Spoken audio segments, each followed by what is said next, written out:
Okay, so I'm recording this as a audio and a video at the same time because there will be a video up on the YouTube.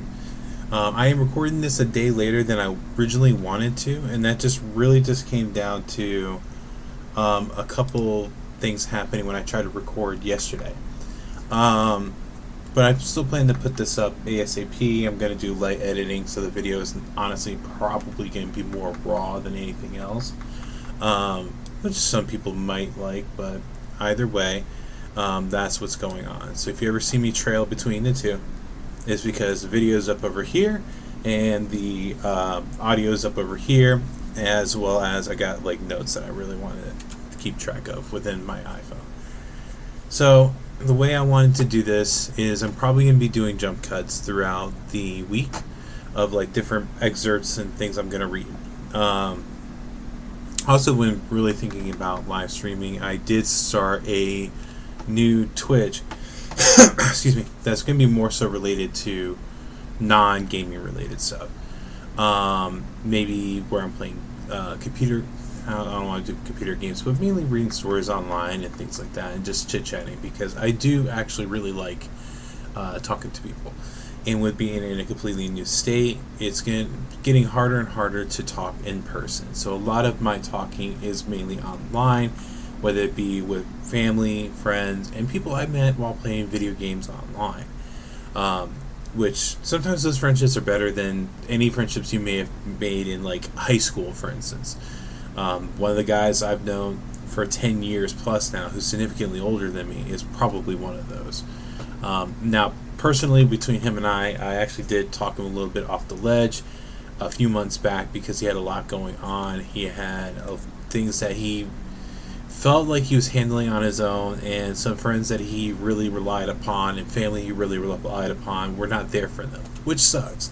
And I know there's other people like that may be experiencing something, but they don't really have anyone to talk to, whether it be family, friends, what have you. They just are not there for you, even though you try to be there for them. And that sucks. But as a society, we're not very good about talking through all the things going on. We tend to shut it out and think that either we're in a burden on other people, which I'm one of these people as well. Either we're a burden on somebody, or it's not really that big of a deal. People have it worse, which honestly, that is something that I carry with me, and it started when I was a teen because, like, anytime, I hate to say it, but sometimes depression is genetically related. Like, some of the problems that you have with breaking things down could be genetic. My mom's father, which would be my grandfather, he died when he was like 29, I think, and my mom was like only a couple weeks old, if that, by suicide. And we're talking in the fucking 60s. So this is not a new thing. It's been around for a long time. And one of the things that I do get from my mother's side is related to ADHD, which has a higher proponent of causing depression because you overthink everything. Your mind does not shut up, which sucks. It makes it sleeping very, very difficult. Those watching the video stream, you can kind of see in the blinds that it's dark outside because I do not sleep very well. That's why I'm recording this now, because I have the people in my house are asleep and I am wide fucking awake, so I can kind of like think about things. Which a lot of times when I record the shorts on the YouTube, I'm gonna be honest, typically that's at night. I try to do it during the day a little bit, but between my dogs and everything, it's very, very difficult to find time to be able to record. And a lot of those are just like random thoughts that I have in my head, or because I title it vlog because, like I said, a lot of times it's during the night, but like it's just something I'm thinking about that happened earlier in that day. Like one of the things I talked about was companies changing products, right? So both my wife and I have favorite products. We always have. Like, I think that's kind of common for some people. Like, I'm not brand loyalist rather. I'm more or less, if I like a product, I'll continually buy the product. Just because I like your product and it does what I want it to do. When it comes to toothpaste, originally I was very, like, Arm & Hammer baking soda peroxide was, like, my go-to. Which I still kind of use, but I mix it up between that and I forget the brand. I think it was Colgate. I think it was Colgate Total. But they had this brand called plaque release, which I really, really like because I like what it did to my teeth. I do floss and do all that. I'm not great at it, admittedly, but this just really, really helped with keeping my gums healthy, and I really like that. What I typically would do is 2 to 3 times a week I use that toothpaste, and the other days of the week I would use the Arm & Hammer baking soda and peroxide. Recently, I haven't been able to find the plaque release, and from when I tried to buy it recently, I think they changed it to like plaque refresh or something like that.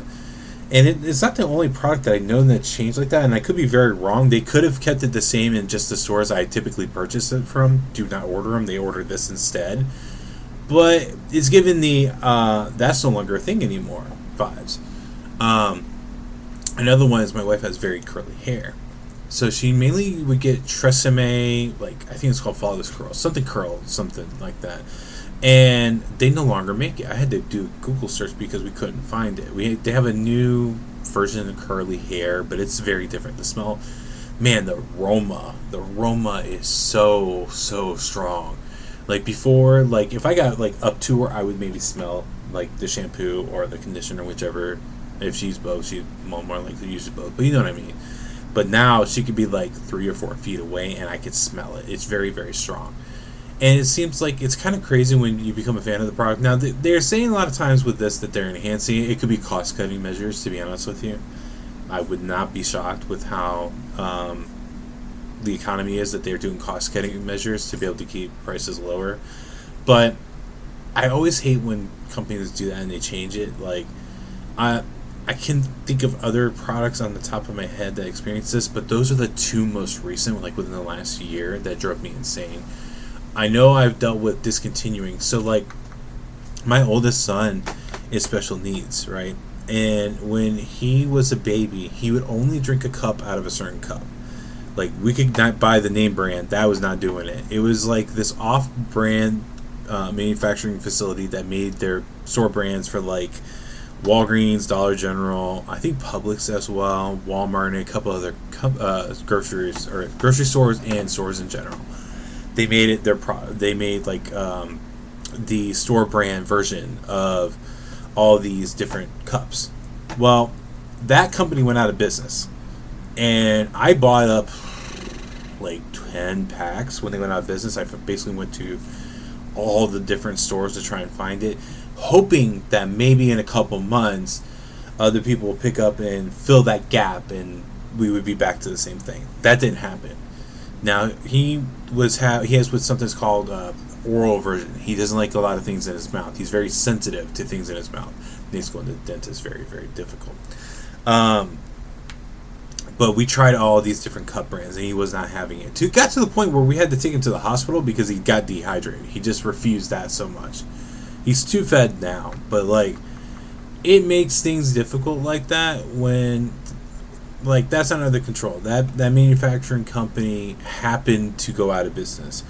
But when products are discontinued or not carried anymore, it can cause ripple effects, whether it be now you have to find your new favorite, like with like toothpaste or shampoo, or sometimes even food product. Or in this instance, we ended up having to go tube feed because he just flat refused to consume anything from a cup anymore. Like, it got to the point where after he was dehydrated a couple years later, I got him to take like a sip of water randomly from like a water bottle when we went to like a what's it called, the flea market, and it was very, very hot because it got hot in Florida. We got him to take a sip from like a water bottle. It was like a Zephyr Hills water bottle, but even that's few and far between.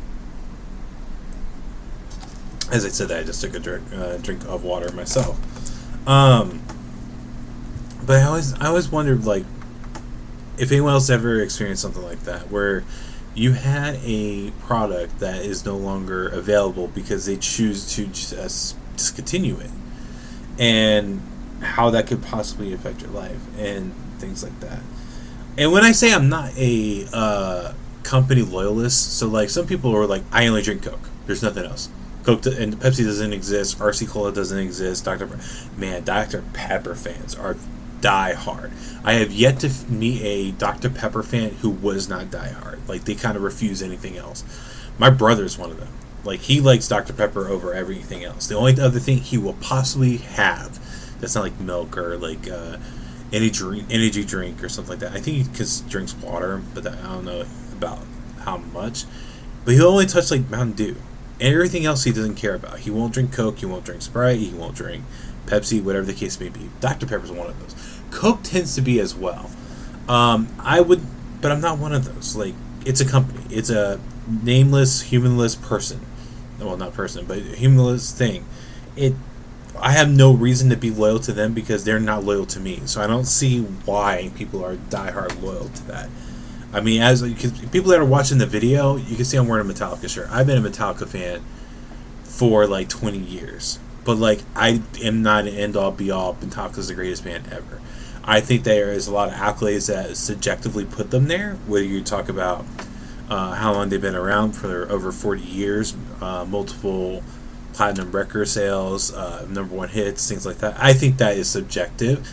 But I understand that there's other bands out there and people will not feel the same. And I will not go to the ends of the earth to defend Metallica. I am one of those, like, you like what you like, that's the end of it.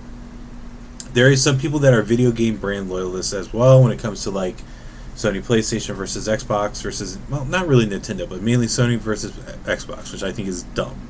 You're buying a device. You're paying hundreds of dollars for that device. If you like that device, that's awesome. If you like the games on that device, that's awesome. I like Halo. I liked Gears of War. I liked Uncharted, The Last of Us. I think Ratchet and Clank is better when it comes to like family-oriented stuff, like on the PlayStation. I think there's a lot more family-oriented games because they did try to go after what Nintendo went after, whereas Microsoft didn't really do that, so I don't think they really have as much as that. But like, there's no reason to be loyal. There's not. It just, I don't know, it blows my mind. People do the same thing with cars. Like, I have a Toyota, but I also can see how Honda is good, or Hyundai's good. I actually really enjoy driving a Hyundai. Chevy's good, Ford's good, Dodge. I don't know how good Dodge is. There's some people that really like Nissan, and that's questionable as well because I don't really have good luck with Nissan. I actually don't have good luck with Ford either. But we joke that it's my grandfather's curse because my grandfather had a Ford back in like the 50s or 60s, I think, and that car died on him every single week. And anyone else that's had a Ford after them ran into the same exact problem. My uncle did with a Mustang, my uncle did with an F-150, my dad did with a Bronco, and I had like two Fords that I had weird problems with. So like, I don't touch Fords, but I also am not loyal to any other car brand besides that. Like, I've had Hondas, I've had Fords, Isuzus, Toyotas, Hyundais, what have you. I'm just not that loyal. I'm sorry. It's a company. I have no reason to be loyal to them. I kind of repeated that, and I get that, but it's just kind of like driving the whole thing home. So this past week has been kind of interesting for me.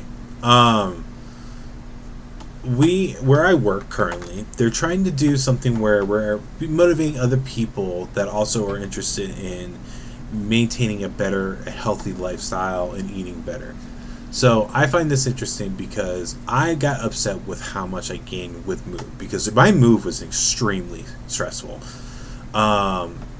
for a multitude of different reasons. I kind of tell the story a little bit on my vlog channel just because I really just wanted to get it out, and like, because I was pissed. I was beyond pissed with all the bullshit that happened, because like, I try to be a good person. I really do. I try to be very transparent. I try to be honest. I try to do everything in my power to keep it there. And when people take advantage of that, and when people take advantage of the fact that I'm putting trust in you and then lie to me, that pisses me off beyond belief. But with that being said, prior to that, I try to eat healthy. Like, I did do a little bit low carb. And when I say low carb, I did between, I think, 75 and 150 grams of carbs. And try to focus more on not eating really fried food. Like, I actually don't like eating fried food anymore, really. Like, there's a couple things off here and there I might want. Like, it sounds weird to phrase it like this, but occasionally I do want a French fry that is deep fried. But generally speaking, I do prefer air fried when I do choose to eat it. And I was doing things like burgers without bread. I hated getting fast food burgers because of how greasy that shit is. It made me feel like shit after. And doing things like that. So I got frustrated with that. And I think it's January. Because right now we are, May 23rd. So in January, I got frustrated and I started like changing up my diet. I was doing it where I was focusing more on making sure getting the protein intake up, because protein tends to make you feel a little bit more fuller, and if you do it in clean sources, you're not really going over your calorie count. So like I was trying to maintain myself under like 1900 calories. For someone my height, my weight, that's putting me in the deficit. Like the first couple days with me figuring out where I wanted to be is I was doing my own calorie tracking in the MyFitnessPal app. That's not an ad for this. This is just the app I happen to use. I was doing that in there, and I was figuring out that I was probably sticking between 23 and 2400 calories a day, which generally speaking is not that high. I did gain weight, but I was not gaining an absurd amount of weight. It wasn't like I was 600 pounds or whatever. That's kind of extreme. But you know what I mean, like 400, 500 pounds. I wasn't that high. I was just higher in the threes than I really wanted to be. And I can't... I hate to make an excuse, but I can't get much below like 240 and not look like I'm starving. It's just how my body build is. So like when I played sports, for instance, I wasn't like jacked to the gills or whatever, but I was still like 220, and I was at lean 220. It's just how it was. But in any case, so I'm like, okay, if I can subtract like 400, 500 calories from that, I'm going to be in a deep enough deficit that's going to make some major changes, which it ended up doing. But so the way I try to change that is I went from eating like toast for breakfast, or, well, not really cereal. I never really did cereal in my adult life. I did cereal, ended up being like a dessert type of thing in my adult life. But like I went away from doing toast. I went away from doing bacon constantly. Pork bacon rather. I do still do turkey bacon, and things like that. And I switched it up to doing more like turkey sausage, which I actually still very much enjoy. I do still do scrambled eggs, turkey bacon, or generally speaking, because I work throughout the week and you don't really have much time to cook all that type of stuff. I was doing instant oatmeal and turkey sausage, which I actually very much enjoy. I dropped a lot of the sauces down, wasn't doing much of like ranch or whatever, changing it up to mainly like mustard, hot sauce, the stuff that's 0 calorie. I still put ketchup on my eggs, but like, I'm sorry, I really like that, and I do like hot sauce on my eggs, but I do really like ketchup on my eggs still, but I just used it sparingly, where like the amount of ketchup only equates to like, I think 50 calories, I think I tracked, 50 to 60, right around there. Whatever 2 tablespoons of ketchup does, somewhere around there. I have to look at my bottle. I think it's 20 calories per tablespoon, 25, maybe 30. It's something really low. And then I changed my lunch. I wasn't doing sandwiches anymore. I was doing like tuna or any kind of other protein, a vegetable, and usually like beans or like olives or something like that. Dinner, whatever. So my wife is very particular and very picky, so my choices are limited to do for dinner when we both share a meal. So I just always ensure to do lower amount of, like, if we do pasta, for instance, I won't have that much pasta. I will just reduce that amount and add in a vegetable of some sort, and do it that way because she doesn't really eat vegetables. Or if it's something like a couple days ago, she really wanted, I don't remember the name of it, it's a Puerto Rican dish, but basically you fry pork shoulder in oil.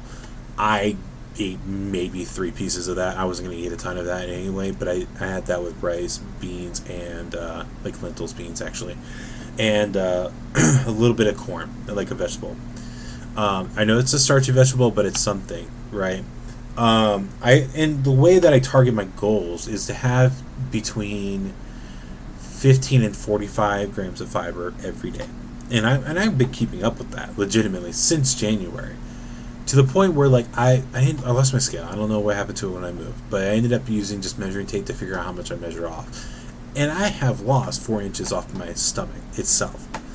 I don't remember how much it changed on the other parts that I measured, but I remember specifically the stomach, and I am dropping the weight. So this is where it goes into this week.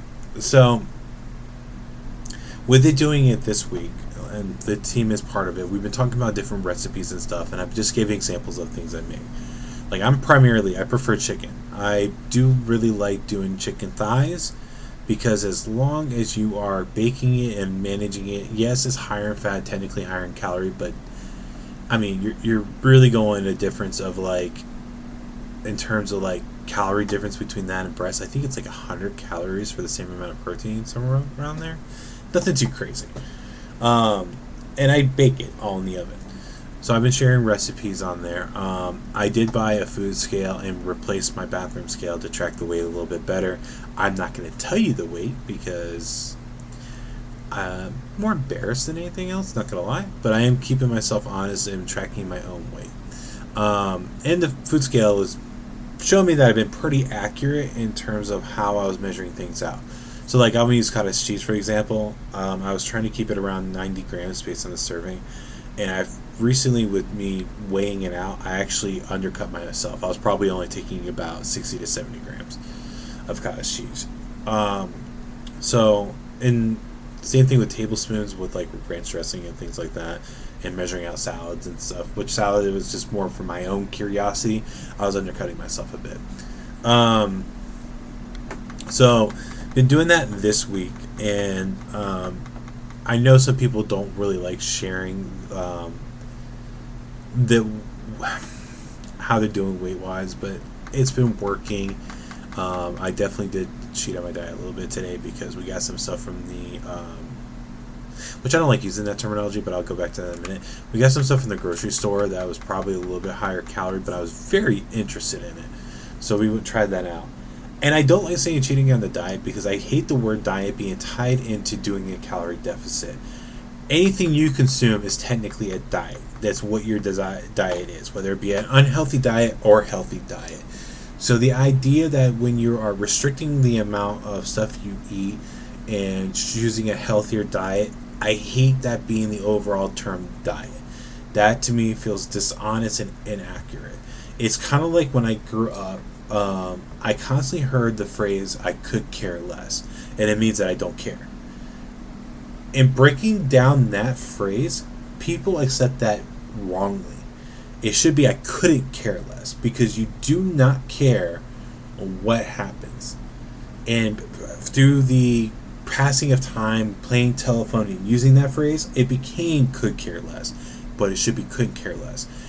Just like diet is anything you eat, but doing a diet adjustment is when you are reducing the amount of calorie intake that you have and changing up what foods you do and do not eat. Like if you go from deciding that you're no longer going to eat deep fried Oreos when you go to the fair, that you'll just eat strawberries instead, that's a diet adjustment. Using the terminology of that it's a diet just feels wrong, and I wish that people would change that. Either way, so going into other things I wanted to talk about a little bit. Speaking of food, actually, though, I tend to watch a little bit of food and cooking YouTube. Like, I really enjoy the TV show Mythical Kitchen. I enjoy Good Mythical Morning, which is heavily food related, honestly, and a couple other things. But one of the guys on there, I don't remember his name. He has voiceover in his YouTube channel name, but he did struggle meals. So he was taking off what people had commented what their struggle meal was and basically making it and eating it and kind of rating it, if you will. It was really, really weird to watch that and see food that I had as a kid growing up being referred to as struggle meal. To give an example, my mom used to make hamburger helper all the time and tuna helper. That to me was not a struggle meal. That to me was just my mom worked a lot and needed something easy to make for dinner. It was weird hearing it regarded as a struggle meal. Another thing, I grew up eating hot dogs and macaroni a lot. I do understand that that's a low cost meal, but to me, again, it it was used because there were kids in the house, which are fucking expensive, and that it was an easy way to feed everybody at a lower cost, not necessarily struggle, at a lower cost, because the same people that did that fucking ate steaks 3 days a week. But anyway, lower cost and easier to make.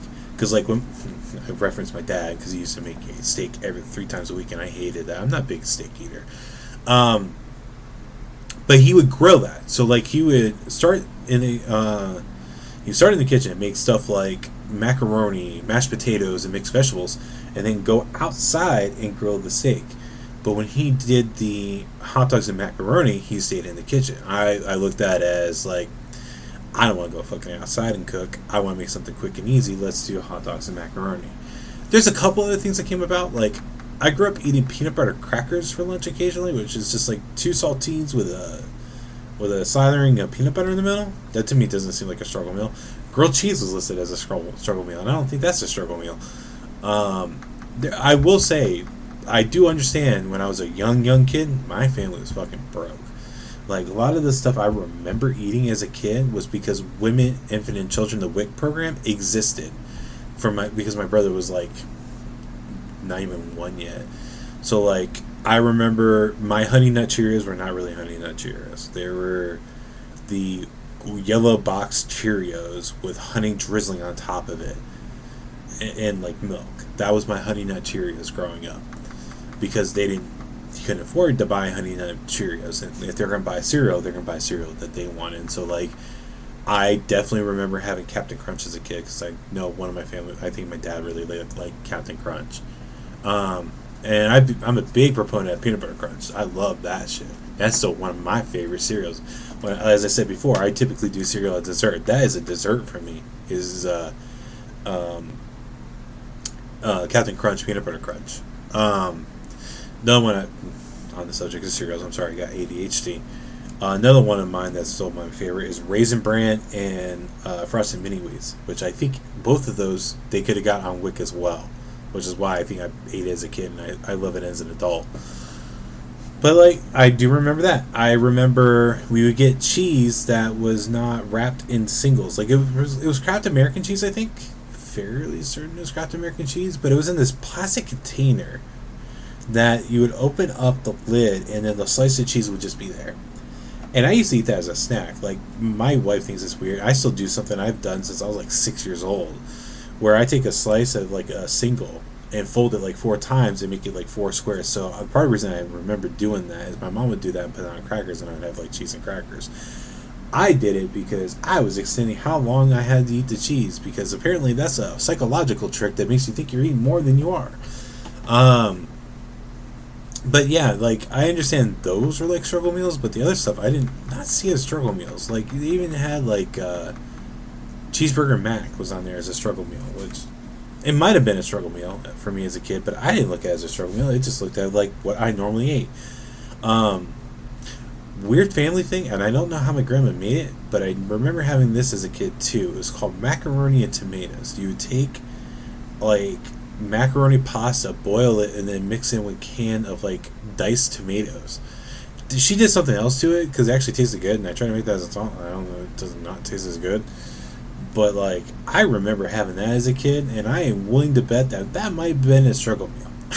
Like, it was found as a struggle meal. It might have not been intentionally at that period, but it might have been located as a struggle meal, because my grandparents were around shortly after the Great Depression. So I'm very, very certain a lot of their diet was based off of that. Like, I know my grandpa had shit on a shingle. I don't know what that, it's like a chopped beef on toast or whatever. I know he had that as a kid because he told me about it. We were talking about different foods we had as a kid before he passed, and that was one of the things he used to say. I used to get shit on a shingle, so I had to Google what that was because I never heard of it.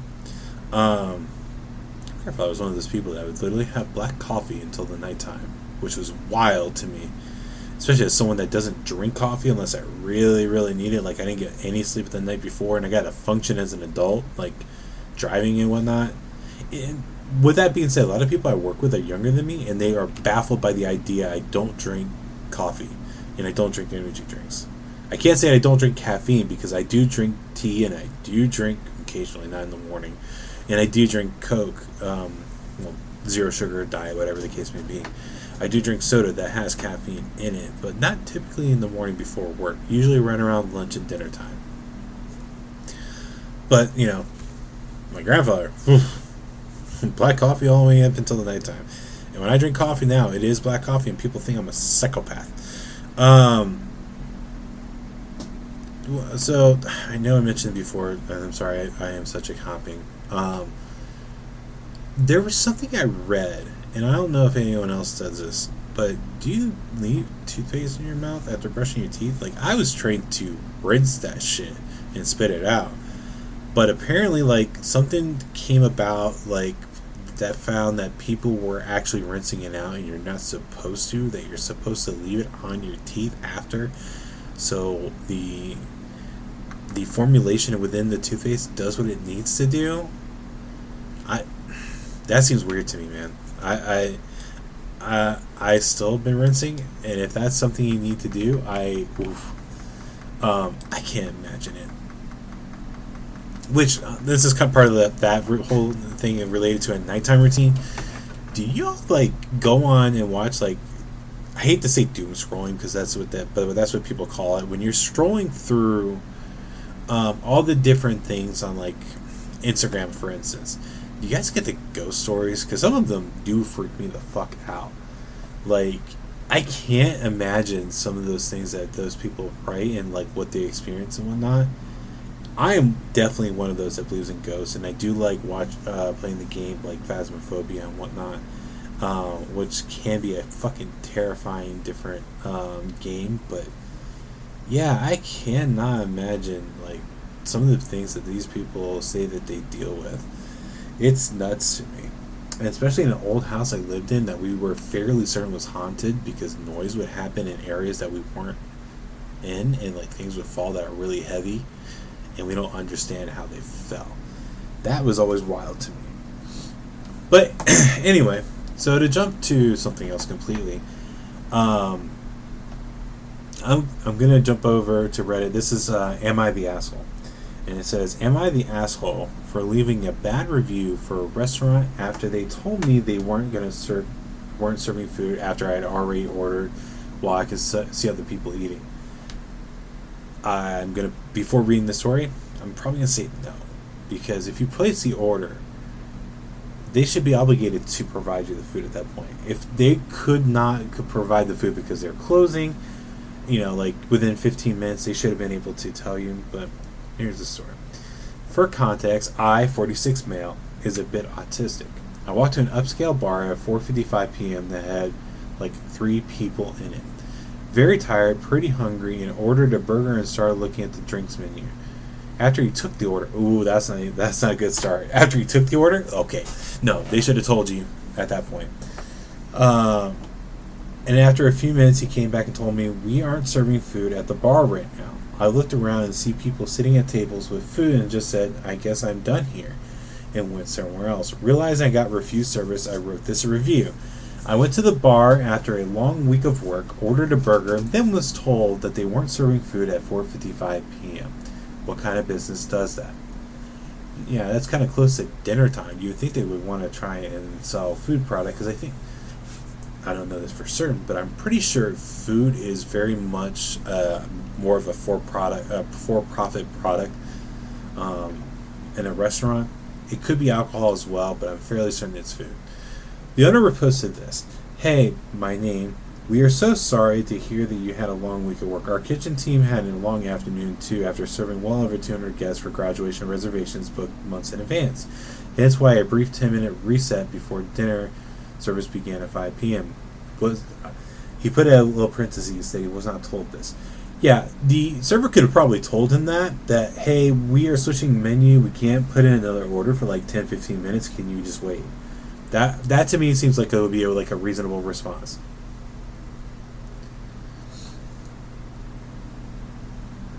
So there's quotations. I'm not sure who he's supposed to be speaking, but What's confusing is that after your server explained just how busy the day had been, that this didn't happen. Oh, this is supposed to be from the owner.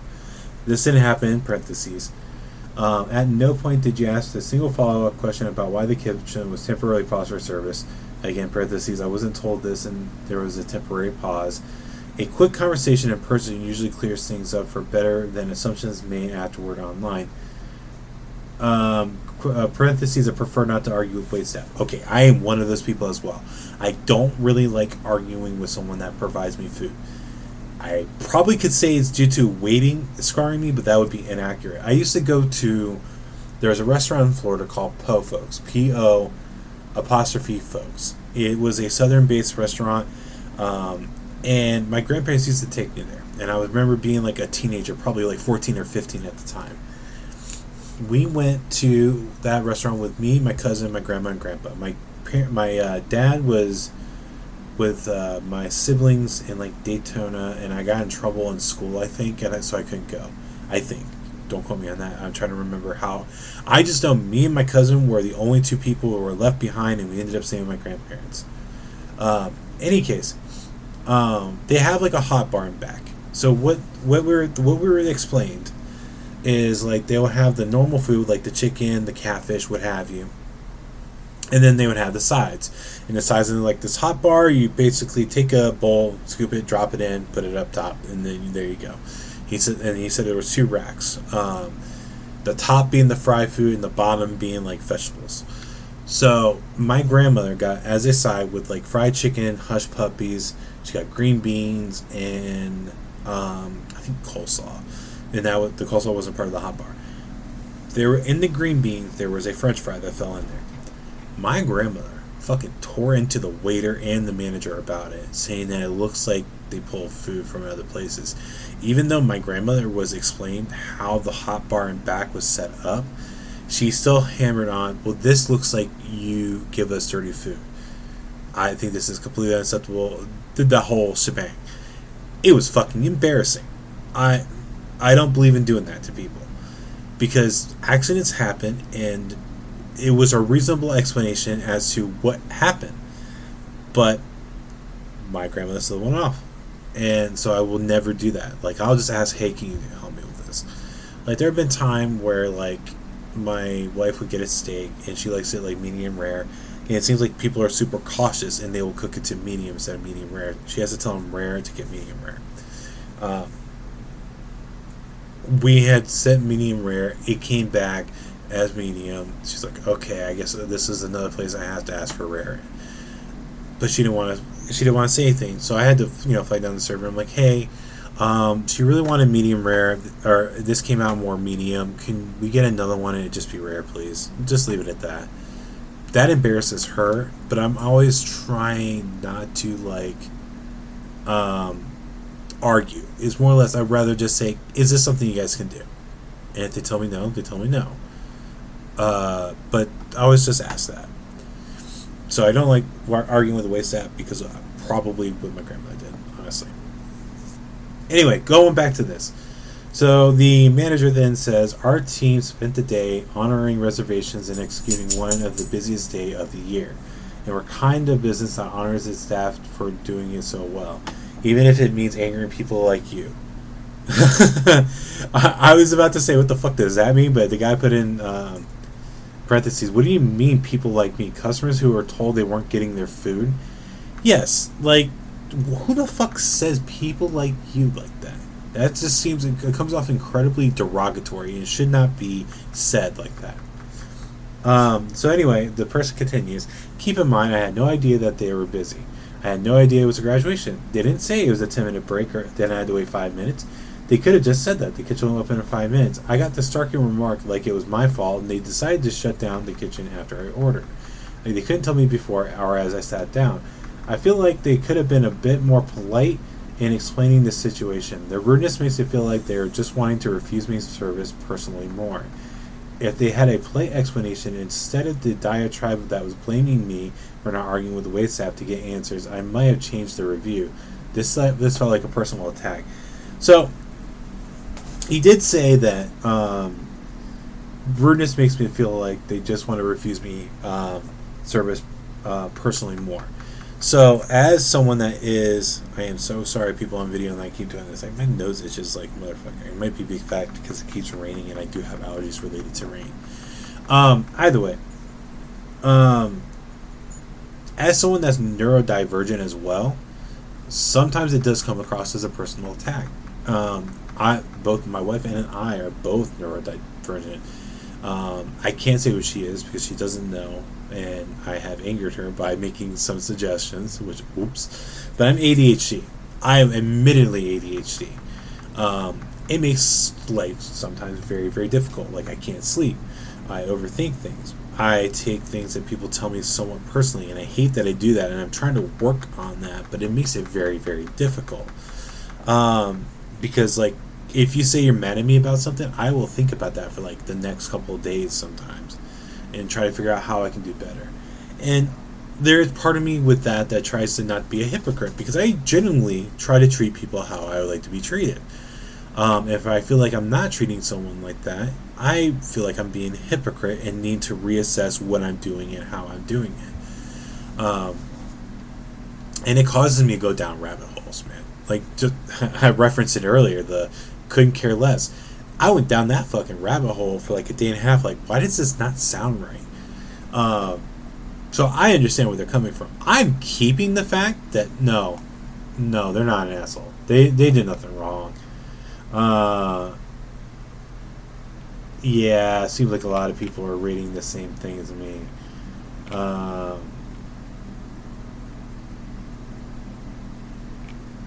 So someone even commented just, hey, on online reviews you can update them. So update your review to refute the claims that they're making against you. State that you weren't told previously. Oh man, see, yeah, I am 100% agreeing with a lot of this. I don't think he was an asshole at all. If the restaurant would have told them, that's one thing. But no. I don't think that they're an asshole.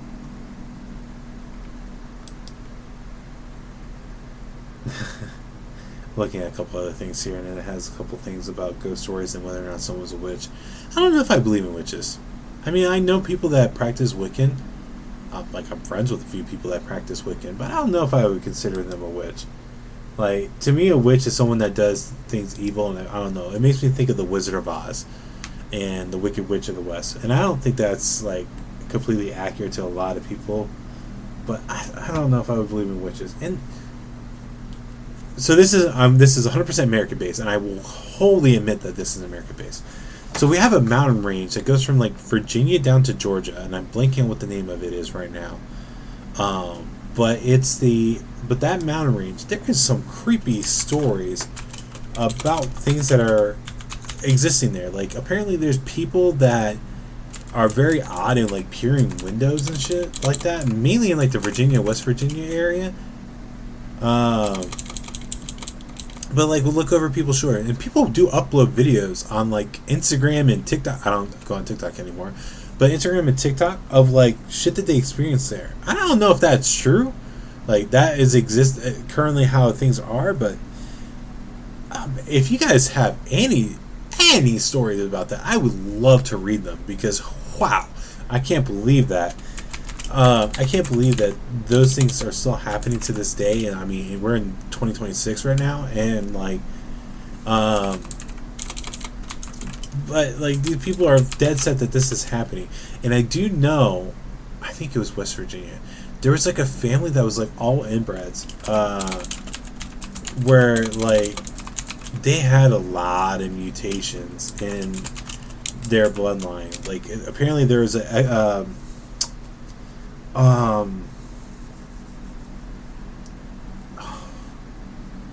what's the word I'm talking about? Intellectual issues. And then I just had to Google. The mountain range is called the Appalachia. Apparently there's a lot of shit that happens on the Appalachia.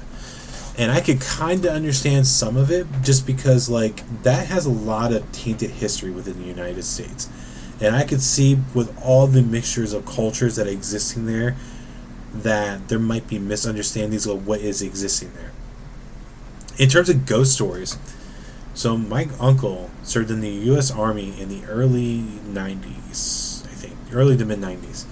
And he was stationed up in Virginia for a while on a base. And he would hear drums, like the old school drums for like the marching for soldiers, random parts of the day. And like he would be like, he'd say in the early morning, like when it's very misty out, he would typically would see like a little bit of like what appeared to be apparitions walking the streets near where the base was, which is wild to me. He could have been lying, admittedly, but so here's the story. In the early 2000s, my uncle decided to build a house in Florida. I'm not going to say what city, but it was in Florida. He basically contacted a builder, laid out what he wanted, and the builder was going to build it. They were going to build like 8 other homes in this plot of land. Where it was near a business center. It was near a major roadway, and it was near a pond. That's what I'll say was about it. After several months of building, he finally gets in. He notices that the builder kind of fucked up on a lot of things. They had to redo the flooring, for instance. The flooring was all fucked up. So in anywhere you get your house built, if you get wood floors, they need space to expand and shrink, because between the weather changes, whether it be hot or cold weather, it's going to determine what the wood does. It was expanding to the point it was pushing the walls and damaging part of the walls.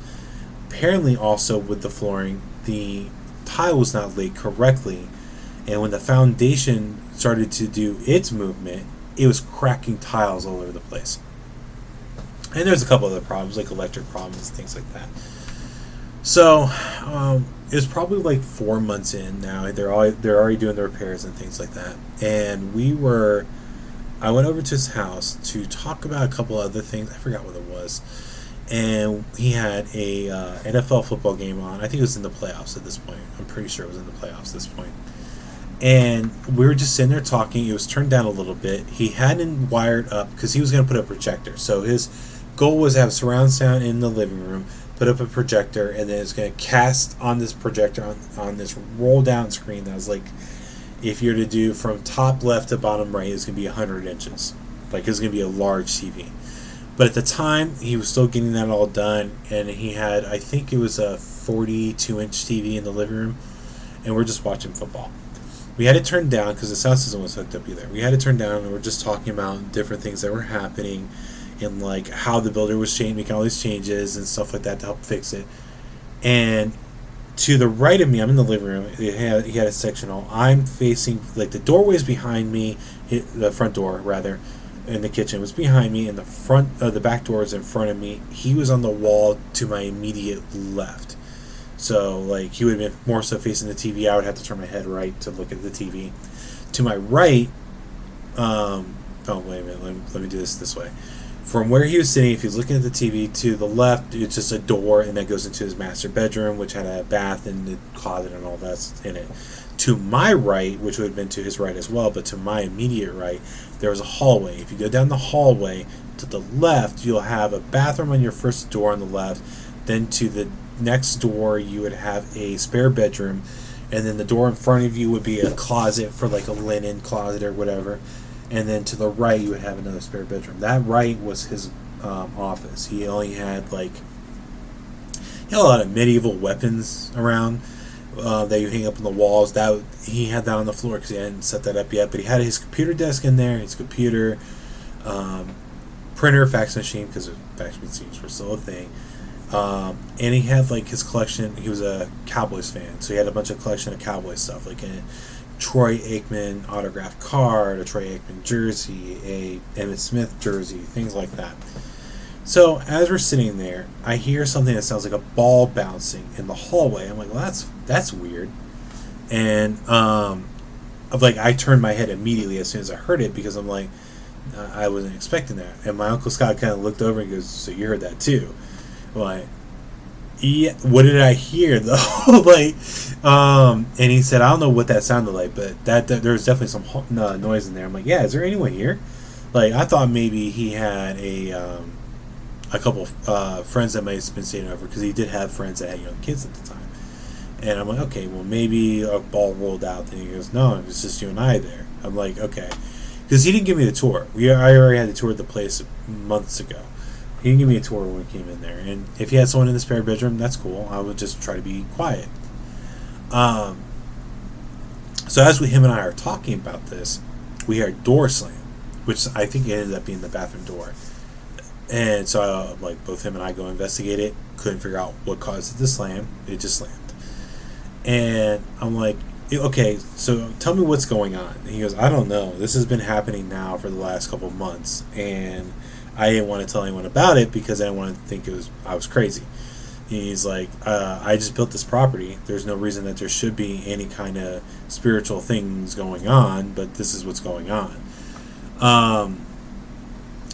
It definitely elevated from there. Like, when I was going through things with my now ex-wife, I ended up staying the night there. There's a couple things that happened then. I kind of shut that out because it was kind of not a great period in my life.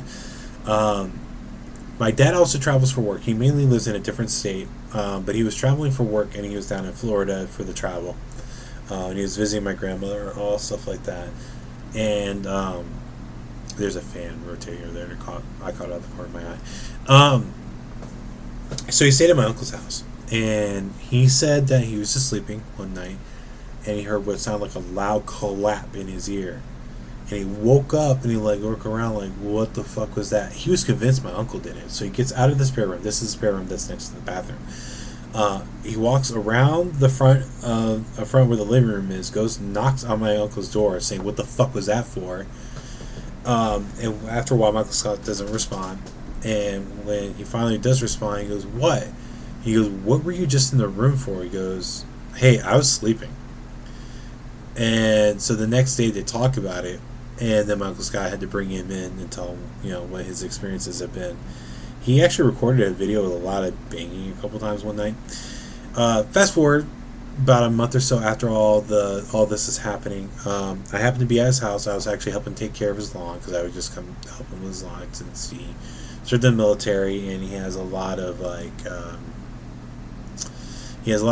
that make it very, very difficult for him to be outside. So I would come up and mow his lawn, weedy edge, do all that stuff. While I was there doing that, the power company showed up because the builder was saying that the home was getting too much power, and that was causing some of his problems with his equipment and stuff. So they were running their own tests to make sure that was accurate, because the power company's not going to do shit unless they are absolutely certain that they're responsible. And I'm pretty sure they did a little bit of stuff, but they pushed a lot of it back on the builder. Anyway, the builder had to hire an electrician to fix it. While we're sitting there talking with the electrician, the guy from the power company, and my uncle's cousin's here now at the time, and the guy just says in passing, he goes, hey, I think it's kind of weird that you built a property or built a house here, and what's wrong with this? There's areas in where we live that are definitely contaminated, or where we lived, because I don't live there anymore. Definitely contaminated, from pollutions and stuff. We weren't sure if it was in regards to that, whether or not we're hey, if this is polluted, we would love for you to tell us now. Apparently, where his house was built was an old church ground. Apparently, 30 years prior to where he built it, 20 years maybe, it was a church. Up until the last decade, it was a church. I don't even remember. I used to work near there, and I don't remember seeing a church there. But he said it used to be a church there, and people would dump ashes there. But the church was torn down a little over 10 years prior to when my uncle built it. And we kind of looked at each other we don't like what's happening anymore. That seems really suspicious. And so my uncle mentions to him and goes, hey, my builder didn't tell me that this was a church ground. And the guy that worked for the power company is well, he probably didn't know. And he said it went around about what year it was torn down, which was mid-90s, because this all happened in 2011. It was mid-90s it was torn down. The only reason he knew about it is because he attended as a kid and a teenager, and this guy was in his 40s at the time. And yeah, that was a wild situation. And like I said, there's a lot of stuff that happened then. He ended up selling the property. I don't think he kept in contact with anyone that bought it to see if it continued. But that was really weird. And we made speculation that something might have followed him because he ended up buying this townhome. And granted, I've had ghost-like experiences, as a teen, as an adult, but it was like few and far between, not constant. It was just every so often I would have a odd experience that I couldn't really explain. But I'm sitting there, he's giving me the tour of the townhouse. His wife is there, and his wife, he takes me upstairs and he's showing me around. It's like I think it's a maybe 3-bedroom. It might be a 3-bedroom townhouse. But he showed me, it's a 3-bedroom because it was master bedroom, office, and spare bedroom. But he showed, giving me the whole thing, and we're in the office, and we hear a little bit of noise, but we thought it was her just coming up the stairs. And then we hear her yell, "Hey, not a good idea to run down the stairs, guys." We come down to the top, and I'm like, what? and she looked through the kitchen, and she goes, "You guys were up there?" "Yeah, we were just in the office." And she's like, "You didn't just come down the stairs?" And I made a joke. I'm like, I'm recovering from COVID still? No. I'm not running down the stairs. And I kind of looked at him. I'm like, I don't think you would run down the stairs anyway. And she goes, "Well, that's weird. I thought I heard you running downstairs. Maybe it's a neighbor." And my uncle's like, "Yeah, I've been hearing stuff like this, like in the bathroom and stuff. I'm not comfortable." I'm like, okay, great. It might have followed you. For context, what I said about recovering from COVID. So back in 21, right when the Delta variant or whatever it was called was picking up, I ended up catching COVID. At the end of July. I went to a party that I didn't really want to go to for my wife and her in-laws. It was just she had told me before that that part of her family had kept catching COVID and they weren't really taking precautions. And they wanted to go to this public place, like a skating rink, to do the birthday party. And within like 4 days of us going there, her and I got really, really sick. Okay, so fast forward into August. Her and my symptoms were very, very different.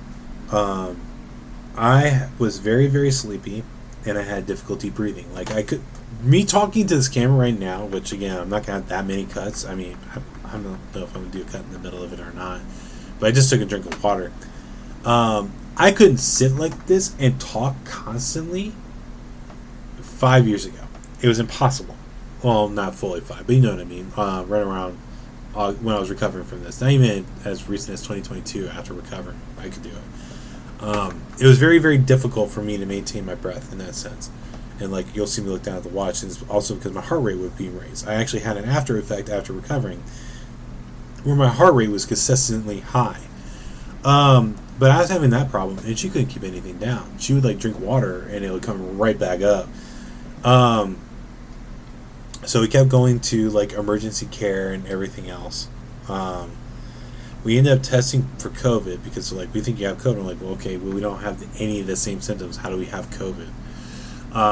But we ended up testing positive for COVID. And we had to quarantine. And after a couple of days, we had to go back because she was not doing well. Like, she couldn't keep anything down. She was dehydrated, everything. So when we went, our in-laws took us up because I was not in shape to drive. I'm like, look, I do not feel comfortable driving. I don't feel like I really can control myself. We go into this hospital, and I'm in a wheelchair because they said you're having a hard time breathing. You need to be in a wheelchair. So I'm in a wheelchair, getting water and things like that. And they do all the tests. So they're trying to take a blood test. And I said, hey, this is not a good idea. I'm dehydrated. I've been trying to get water the whole time we're here. And we've been here for 2.5 hours and I'm not getting water. And they try to take the blood. And I'm starting to now like rock back and forth, like trying to stay cognizant of what's going on.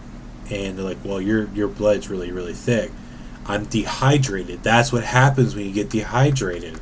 So they give me water, they test my blood, they test me, tell me my oxygen's too low, and now I'm being admitted. She gets sent home with her parents, in which then my mom had to bring me up like change of clothing because I went there with a book and a t-shirt and shorts. That's all I went there with. And now I'm being admitted to the hospital? Oh. So my mom had to bring me up, change of clothes, a couple other things, and I think she brought my tablet. I'm pretty sure she brought my tablet because they gave me something else to read beside the book that I brought. Because I ended up going through that book pretty quickly. So I'm there for over a week doing breathing thing. My oxygen, I've been needing oxygen. My heart rate's up, everything. Like they called me a fall risk because my oxygen was so bad. So anytime I had to go to actually physically use the bathroom, I had to call a nurse and wait, which I hated. I hate that with a passion, because like they gave me something I could urinate into, but for other stuff I had to go to the bathroom.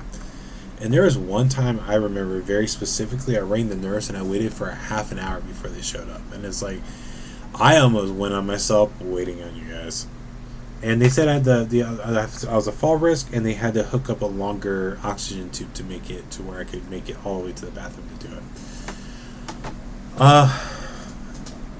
It's kind of like a little asterisk. There was people that died when I was there, and I'm pretty sure one of the guys I shared the room with for over a week did not make it because he was in a bad spot. He was in a worse spot than me, which a lot of people will point to my size. But here's the thing: the dude was smaller than me, and he was way worse off. He also was taken by ambulance to the hospital because I had a 105 fever, and he was found passed out in his bathroom. So through all that, like it took my oxygen was at the highest level. They told me I was about to be on a ventilator, which I told them no, because at that point I was probably doing the worst thing you could possibly do in the hospital. Watching the news about what was happening on COVID was probably not a great idea. Especially considering they're like, yeah, you know, if you go on a ventilator, you have a 80% risk of passing away. And it's like, I don't want that. And as a sleeper, I mainly sleep on my stomach. So they're like, oh, you gotta sleep on your stomach. That will help you. I would love to if I wasn't coughing constantly. Oh, and here's the other thing. So then while I'm there, they're testing me for literally everything. And they're like, only thing that we found wrong with you is that COVID's coating your lungs. Oh, okay, help me with that. Like, I can't prevent that. Help me with that. There's a couple other stories I share, which I'll probably do in the next video. Talk about my whole experience with that. But at the time when all that happened in the townhome, though, like I was still recovering, being able to walk. I think it was like 4 months removed from when all that happened that I went over there. So, like, it was a chore to get up the stairs. Like, I was heavy breathing getting up the stairs, which I won't have a problem doing now. I go up and down the stairs, or on the second level, I go up and down the stairs 4 or 5 times a day at this point now. Walking my dogs. Plus, like, I walk miles now a day, which was, you know, working on making sure being able to get healthy and be able to keep my heart within the range it needs to be and be able to breathe and everything else. Which is, again, this is all a part of the whole diet thing and changing everything. And why I'm making these changes, because like I almost had it pulled away from me where I had no input on the matter 5 years ago, and I want to make sure I can control the narrative on myself in that way. That I beat COVID, I beat the after effects, because like I said, my heart was high for at least almost a year after, which was an ongoing symptom with COVID at that point if you had the COVID infection. It's now like, okay, I need to make sure I can have complete control of what happens to me from here on out. And, you know, with me doing these videos and the podcast is one, being able to talk about things. I also want to get to a point where I'm going to have other people talk as well and interview and whatnot and talk things over. But also, like, we go through so many different things that we don't really talk to people about. And me being able to record myself doing this, and maybe entertaining would be obviously my ultimate goal, but making sure people don't feel like they're alone is also a big thing to me. And like, we don't have to suffer through these things and being held by these things if we don't let it. Like, if we're able to make the changes. And I'm not saying that you have your utter control, your destiny. I mean, the way my life's gone the past few years, I don't have complete control of everything. I will full on admit that. I'm doing the best I can with what I can control. And yeah, I just, if you guys took time to listen to this or even watch the video, I appreciate you. I appreciate you so much. Because like I've been thinking about doing this for a couple years now, and I made and gave myself every excuse why I would. And I didn't think it would be able to reach people and be able to care what I had to say, like, and that's tough. And if you do take the time to listen and watch, I appreciate you. If you take time to comment and talk about things, I will be more than happy to talk with people, because I do think that we need that human connection a little bit with how many difficult things are going on there. I mean, I don't want to completely harp on what the reality of life is currently, like of all the political things going on and what have you, but we are experiencing a lot of these things together. We are experiencing the increasing gas prices, the increase in grocery prices, and I don't want to hammer that home. But if we can make a connection over other things besides what makes us unhappy in the moment, and make a connection by passing what we have gone through together and like sharing that and be able to talk openly, I feel like it would be beneficial to everybody. So again, if you happen to click on this video and watch, if you happen to click on this podcast and listen, I just know I appreciate you and I look forward to hearing from you. But that's it. I'm going to just continue to call this Cam's Chaotic Minute because I did 100% ramble. Being that I didn't record this as I intended on Saturday completely, because now we're in the Sunday morning, early morning, I'll likely upload this on Monday afternoon, maybe Tuesday. So if you guys check it out, I appreciate you. Leave a comment on the YouTube video. Leave a comment or review. I mean, I don't know how can you. I don't remember how you can relay information on a podcast, but what have you. Just check it out. Just know I appreciate you, and we'll talk again next weekend.